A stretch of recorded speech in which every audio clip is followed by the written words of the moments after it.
The tree was never the curse. It was the man inside it.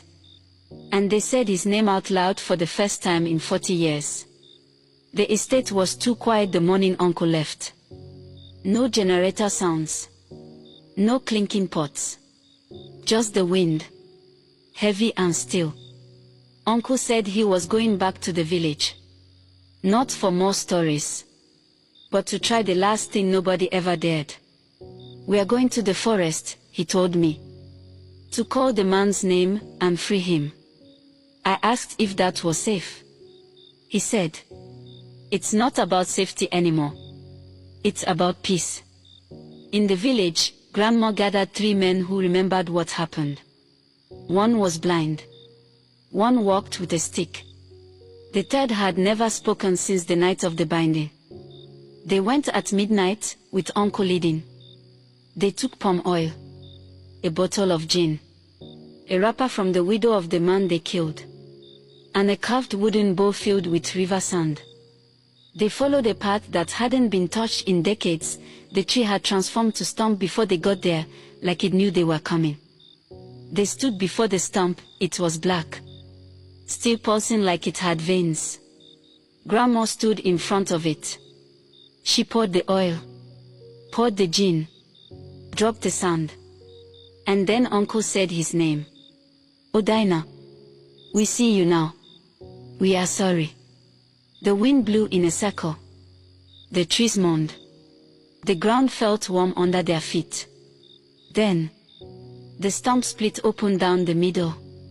Inside wasn't blood, wasn't sap. It was ash, dust. They burned what remained. And just like that, the sound stopped. No more whispering. No more breathing. Just silence. That night in the estate, I woke up not from fear, but peace. No breathing from the walls. No footsteps without shoes. No smell. When I looked outside from the window, the tree is nowhere to be found. It disappeared. Everywhere was quiet, peaceful, like nothing bad had happened in the past. When Uncle returned the next morning, we all gathered. He told us. The tree was never alive. It was grief wrapped around wood. We set Odaina free. And he let us live. People wept. Not out of fear, but release. Even Bola hugged me. A real hug. She was herself again. I said to myself, "Joy, you finally escape." Moral lessons. 1. The past always finds a way to speak. Ignoring wrongs from the past doesn't make them disappear. They may grow in silence until they demand to be heard. 2. Sometimes, peace comes through honesty, not power.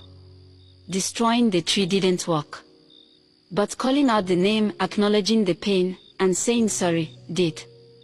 3. Courage means facing what others are afraid to admit.